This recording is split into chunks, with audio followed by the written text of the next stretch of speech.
A paz do Senhor, povo de Deus, para você que é novo por aqui. Eu sou a diaconisa Tânia Antes, sou professora de escola bíblica dominical. Estamos estudando o segundo trimestre das lições bíblicas da classe dos jovens, que tem o tema: o perigo das tentações, as orientações da palavra de Deus de como resistir e ter uma vida vitoriosa. O comentarista das lições é o pastor Alexandre Coelho. Ele é gerente de publicações da Casa Publicadora da Assembleia de Deus, a CPAD. A lição de hoje é a lição 10. Interpretando erroneamente as Escrituras. Satanás conhecia as fraquezas dos homens e suas tendências em relação ao pecado. Ele tentou um ardio teste que ele tinha usado para prender o homem no passado com sucesso, apelando para o seu orgulho. Ele põe em xeque se Jesus era o Filho de Deus. Um lugar certo para conhecer e mostrar isso é o templo.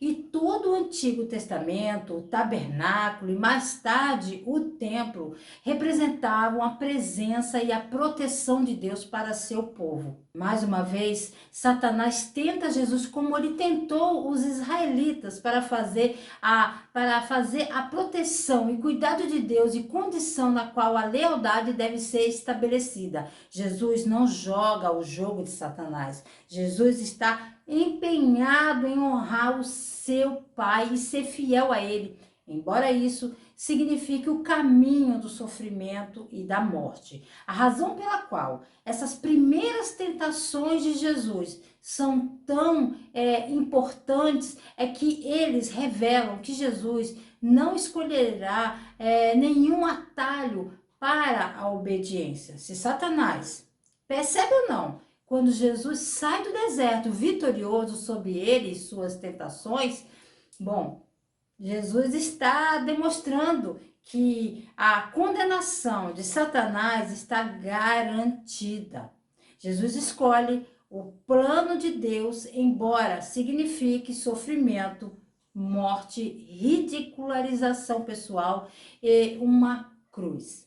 Texto principal: e chamou o nome daquele lugar Massá e Meribá, por causa da contenda dos filhos de Israel e porque tentaram ao Senhor, dizendo: está o Senhor no meio de nós ou não? Êxodo, capítulo 17, versículo 7. O resumo da lição nos diz assim: a segunda tentação pela qual Jesus passou nos remete a interpretar e aplicar mal um texto das Escrituras, tentando forçar Deus a fazer a nossa vontade. Os objetivos da lição é mostrar a mudança de cenário na tentação de Jesus, explicar como o inimigo distorceu a palavra de Deus e conscientizar que não podemos seguir o exemplo do povo de Deus no deserto. O texto bíblico da lição: Mateus capítulo 4, versículos 5 ao 7 e Deuteronômio capítulo 6, do versículo 13 ao 16. Não se esqueça de curtir, por favor, comentar e compartilhar. É muito importante para esse canal, ok? Então vamos lá. Tópico 1, mudando o cenário da tentação. Subtópico 1, na Cidade Santa. A segunda tentação tinha a ver com um espetáculo público. Jesus foi levado ao lugar mais alto do complexo do templo. O ponto mais alto era um muro externo, provavelmente o canto sudeste do muro que tinha vista para o Vale de Quidron ou Vale de Cedron. Nenhum lugar em todo o mundo era mais sagrado para os judeus na época de Jesus do que o Monte do Templo. Era conhecida como a montanha da casa de Deus. Nessa parcela sagrada de terra, o Deus de toda a criação conversou com seus profetas e sacerdotes. E nele um templo havia sido construído para o qual ele poderia vir e em sua glória poderia habitar. Embora a beleza arquitetônica do templo de Herodes o tenha feito uma das maravilhas do mundo antigo, ele tinha menos da atmosfera santificada e espiritual que havia infundido no tabernáculo e no templo de Salomão. O templo de Herodes fugia do projeto feito por Salomão, Muito. O templo de Herodes era considerado por muitos judeus como uma profanação com o propósito de agradar a Júlio César, mandando construir num dos vértices da muralha a Torre Antônia, uma guarnição romana que dava acesso direto ao interior do pátio do templo. Mateus capítulo 24, versículo 1 e 2 diz assim: Quando Jesus ia saindo do templo, aproximaram-se dele os seus discípulos para lhe mostrarem a estrutura do templo. Jesus, porém, lhes disse: Não vedes tudo isso? Em verdade vos digo que não ficará aqui pedra sobre pedra que não seja derrubada. Naquela época, o templo era o poderoso lembrete para todos os judeus da presença permanente de Deus entre o seu povo. Os discípulos queriam se concentrar na beleza do templo, mas Jesus queria que eles se concentrassem na permanência verdadeira do templo, ele mesmo. E se eles encontrarem Deus de agora em diante, deveriam olhar para ele. Ninguém mais seria capaz de salvá-los. Na verdade, a mensagem de Jesus para nós ainda é a mesma. Nenhum prédio, nenhum lugar pode nos salvar. Só Jesus pode nos salvar. Subtópico 2. Se tu és filho de Deus. Então Satanás começa assim: se você é filho de Deus, esse se é uma palavra enorme nesse contexto. Essa palavra de duas letras era para chegar a Jesus. Também era para atrair Jesus para uma conversa. E funcionou isso com Eva. Por que não funcionaria com Jesus? Claro que Jesus sabia o que Satanás estava para fazer. Ele passou 40 dias sozinho com o Espírito Santo de Deus, que preparou ele. Então, Jesus se apegou ao que ele sabia de melhor, as Escrituras. Quando procuramos as Escrituras, encontramos fatos interessantes ali. Mais uma vez, Satanás usa a frase: se você é filho de Deus, em vez de já que você é filho de Deus, afirmando, né? Ele levou Jesus para Jerusalém e desafiou a jogar-se do pináculo do templo, a fim de ver se Deus o salvaria e provaria que ele é o Filho de Deus, como Deus havia dito lá no seu batismo. Mais uma vez, o desafio para Jesus era usar indevidamente o seu poder, mas também pediu a Jesus para provar que ele era o Messias e que Deus realmente se importava com ele. Essa pergunta era importante para Jesus lidar, porque ele seria confrontado com ela repetidamente enquanto as pessoas questionavam sua identidade e autoridade. O pináculo do templo era muito alto e teria sido visto pela maioria das pessoas na corte que tinham vindo para adorar. Subtópico 3. Lança-te daqui abaixo. O pináculo do templo tinha cerca de 150 metros de altura. Que entrada teria sido? A tentação era usar seus poderes milagrosos para ganhar aceitação e lealdade da multidão por um começo dramático para seu ministério, hein? Ele apareceria de repente caindo do céu e aterrissando ileso na frente dos sacerdotes e do povo. Isso seria um grande feito. Isso lhe daria popularidade instantânea entre as pessoas. Certamente seria conhecido como Messias. Além disso, havia uma tradição rabínica que dizia que quando o rei Messias se revelar, ele surgiria no templo. Satanás chamou o orgulho do homem para o jogo, mas Jesus sabiamente retrucou com a verdade bíblica em Deuteronômio capítulo 6, versículo 16, de não colocar Deus à prova, que foi, aliás, as palavras de Moisés para Israel quando tentaram Deus em Massá e Maribá. Este não era o caminho de Deus. Deus nunca deve ser testado. Não encontraremos proteção de Deus quando agimos ou falhamos totalmente. Devemos sempre caminhar no caminho da liderança de Deus. Pense, a tentação pode ganhar formas diferentes dependendo do lugar? Ponto importante, a tentação pode ganhar contornos diferentes dependendo do local e da ocasião, mas independente de qual seja, ela sempre buscará nos levar para longe de Deus. Tópico 2, a palavra de Deus. Subtópico 1, anjos vão guardar você. Satanás aprendeu sua lição com a primeira tentação, quando Jesus usou as escrituras para responder a ele. Ele sabia que se quisesse prender Jesus e fazê-lo fazer sua vontade, ele também teria que usar as escrituras. Nesse caso, Satanás usou as escrituras para tentar fazer com que Jesus fosse imprudente e para tentar que Deus entrasse e o salvasse. Anjos viriam e cuidariam dele mais tarde. Então, por que é errado para os anjos ajudar Jesus aqui? O salto com os anjos pegando ele no ar teria sido um espetáculo para ver e atrairia muitos seguidores. Então, por que não? Primeiro, o Salmo 91 está focado em confiar em Deus para viver no abrigo do Altíssimo.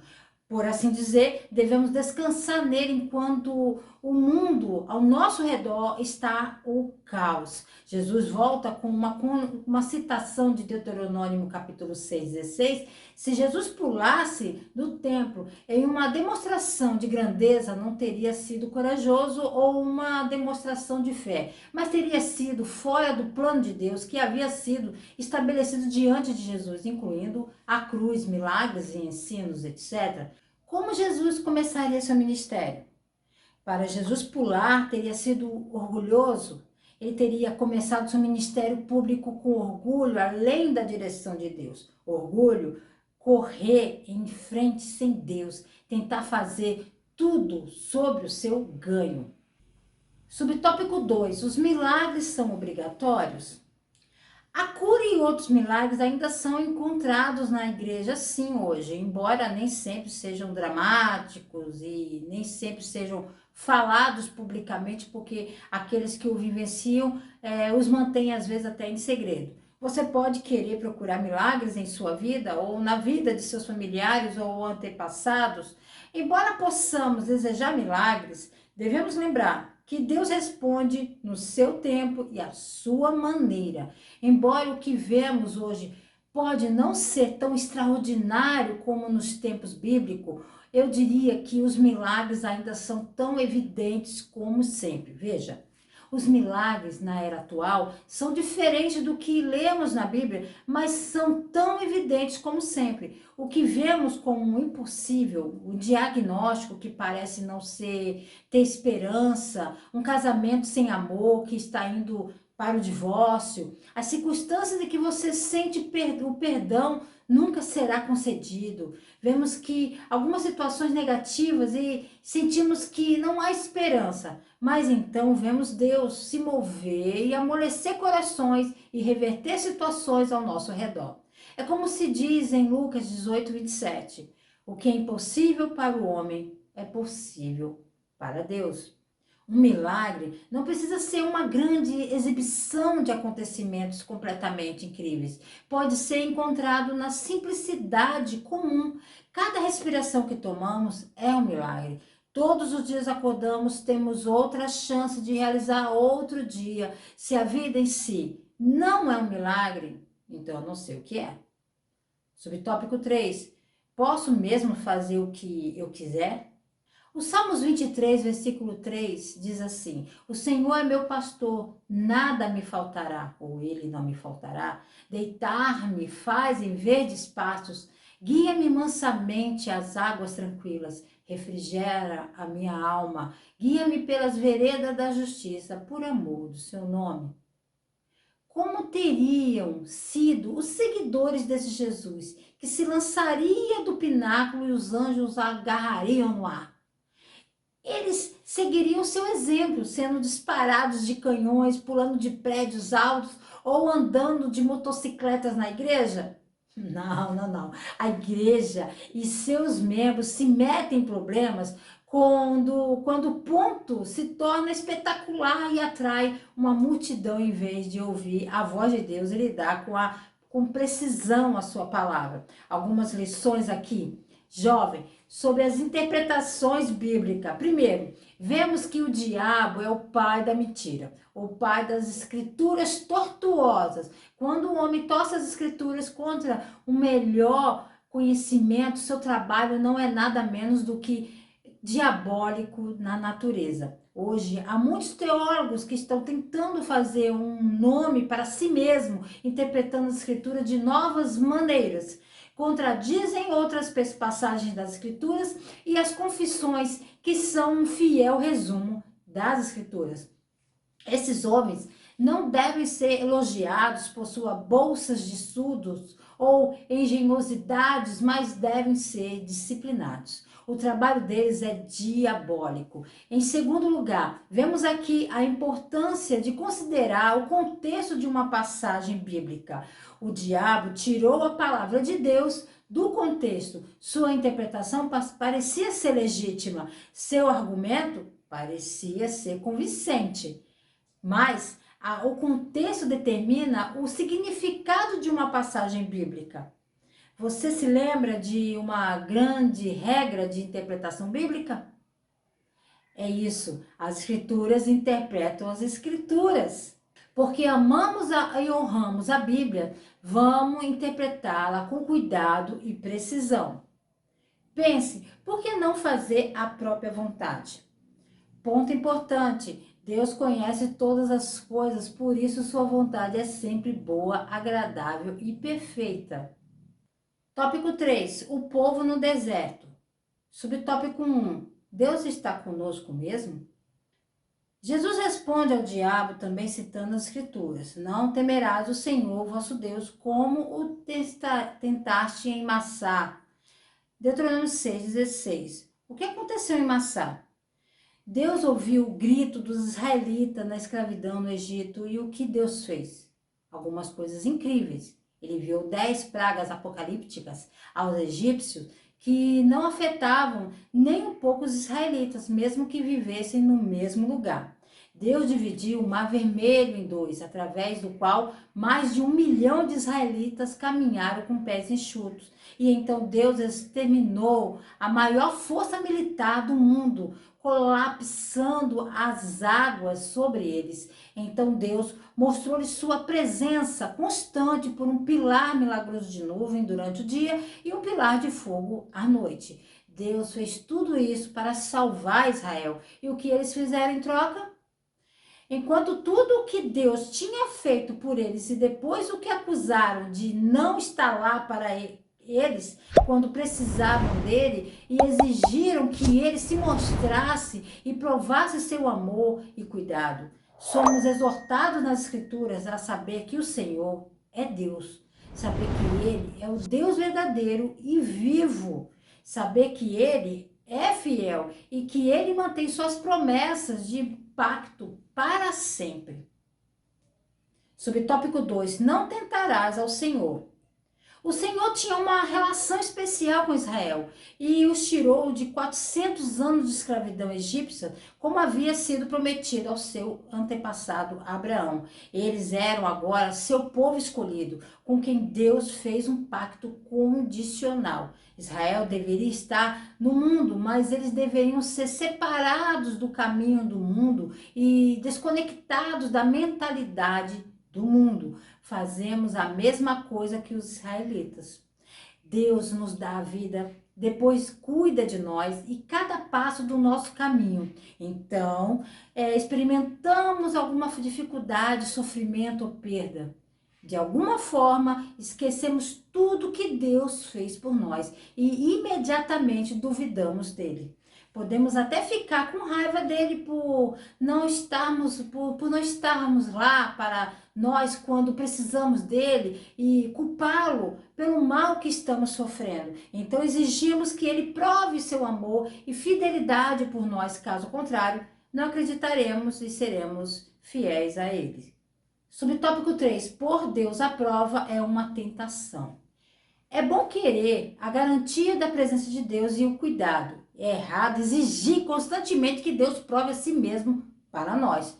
Qual é a maneira de sair dessa tentação? O que os israelitas deveriam ter feito em vez de perder sua confiança em Deus, deveriam ter passado e pensado em todas as maneiras que Deus cuidou milagrosamente deles. Então, com base em todas essas evidências esmagadoras, percebemos que Deus cuidaria deles em sua dificuldade naquele momento. Em vez de exigir que Deus prove sua fidelidade, eles deveriam ter agradecido por todas as maneiras que ele forneceu e em seguida perguntou: Senhor, sabemos que você tem sido fiel e que você quer que façamos agora para mostrar nossa fidelidade a você. O que devemos fazer para evitar essa tentação de colocar Deus à prova? Devemos rever as histórias de nossas vidas. Deus cuidou de nós cada passo do caminho, desde nossa concepção até hoje. Provavelmente há até formas milagrosas de Deus cuidar de você, mas nossa memória é tão curta, esquecemos de tudo que Deus faz. Então duvidamos dele e exigimos que ele prove a si mesmo. Regularmente, se não diariamente, olhe para trás em sua vida e veja todas as vezes que Deus cuidou de você. Agradeça a Ele por isso. Então, da próxima vez que você se encontrar em apertos, diga: Senhor, você sempre esteve lá para mim. Eu confio em Ti. Sempre Tu permanecerás fiel a mim. Pense, podemos interpretar a palavra de Deus sem respeitar seu contexto?